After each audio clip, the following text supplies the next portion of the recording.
This video, I'm going to share with you whether you should use cost cap, bid cap, or highest volume. I'm going to tell you exactly when to use each, which is better at what stage, and also the mistake most people make when using these kind of bidding strategies, right? First and foremost, I'm going to explain exactly what each of them do so you have a good understanding of what you're actually using, right? My name is Josh. I've been running ads for about 8 years now. I started my first e-commerce brand about 8 years ago. Since then, we've worked with tens and hundreds of brands, building and scaling the stores to multi-six figures. So I know a thing to do when it comes to running ads. This is what we do every single day, and everything I'm going to share with you in this video is based off of actual experience. That being said, let's jump right into the videos. First and foremost, I want you to understand what are these bidding strategies actually controlling. These bidding strategies basically are controlling the same thing, which is how aggressively should the algorithm get the results that you want and what does it pay for each one result, right? In simple terms, if you're running purchase optimized ads, how aggressively should it get those purchases and how much should it pay for it, right? And the three bidding options that Facebook gives us is cost cap, bidding, and highest volume. And I'm going to explain exactly at what stage should you use which to get the best results.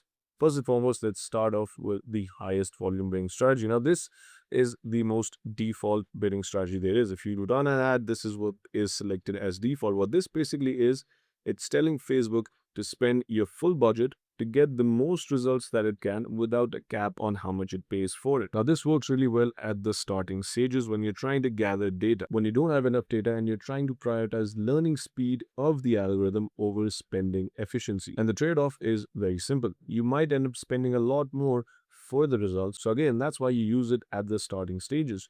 You use it when you're collecting data, right? So once you've collected data, you move on to the second bidding strategy, which is cost cap. What cost cap basically does is cost cap basically lets you set a target cost per result and tells the algorithm to stay around that number when trying to get your optimized result. So, for example, if you set your cost cap at $20, Facebook is trying to get as many purchases as it can, but at the cost of around $20. Now, this is not fixed at $20. When you give a cost cap of $20, it's going to stay around the average of $20. Some purchases could be $24, some could be $18, right? The goal with Facebook, when you set a cost cap, is to set the average cost per purchase around that cost cap. Now, this works really well when you know your exact average cost per purchase. If you don't know your exact cost per purchase, this is not going to work well for you. So if you have tested your ads enough and you have real data to go off of and you know what your actual average cost per purchase is, this will work really well in terms of optimizing ads for better efficiency and better profitability, because now you know what your average cost per purchase is,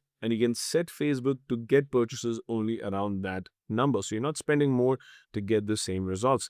But there is trade-offs with it. The trade-off is if your cost cap is set too aggressively, Facebook will not spend your budget because it does not want to go beyond the average cost cap that you've set. So if you don't understand your market properly and if you haven't tested your audience properly, this can be a big trade-off. Now, I have made multiple videos on cost caps, how to set it, and the strategies to use a scale with cost cap. You can check it out on the channel itself. But that is what cost cap basically does. And the next bidding strategy is bid cap. With bid cap, you're setting your maximum amount that you're willing to pay per result at the auction level. And this gives you the tightest control over your cost. A bid cap works only in some specific situations. For example, if you already have a precise, well-tested understanding of your numbers and you want hard control over the cost, what you're spending to get those results, and you're willing to accept that the volume may be more limited as a result, then bid cap is for you. But there is again a trade-off. The trade-off is that this is the easiest of the three to set incorrectly. And if you set it incorrectly, your ads are going to go to trash. So an unrealistic cap can literally kill your ads. So now that you understand what these three bidding strategies are, let's talk about which should you actually choose and when should you choose it. If you're still early, you're trying to figure out data, you're trying to figure out what works or doesn't, highest volume is the one that you should go for, because again, you want to prioritize data over your cost efficiency. And once you have real data and you roughly know what your profitable cost per purchase could be, that is when you set cost cap. But again, there's strategies and ways to set cost cap to make sure that you can scale profitably. I've made multiple videos on this. I'll link one of those in the I button above.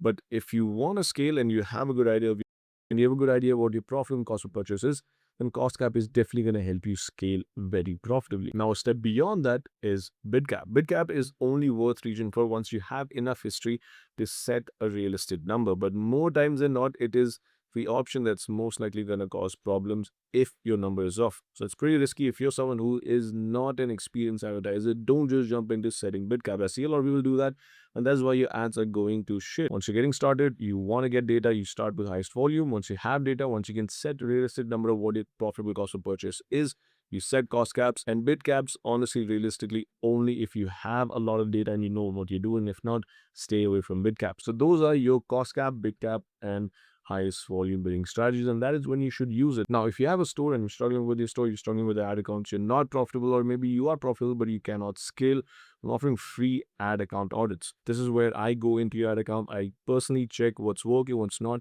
and I help you scale it into a profitable ad account. All you have to do is subscribe to the channel, click the first link in the description, fill out the form, I'll reach out to you and we do a free audit for you. I'm also offering free consultation calls. This is very limited again because I have limited time on my hands, but this is a free one-on-one consultation call with me. Again, we'll hop on the call, go through your store, your marketing, your ads, figure out what's not working and tell you exactly how to improve it and get better results. Again, this is completely free. All I ask is you subscribe to the channel, click the link in the description, book a free call, and I'd be more than happy to help you out. With that being said, if you found this video valuable, make sure you leave a like, make sure you subscribe, make sure you leave a comment if you have any questions, and I'll see you in the next one.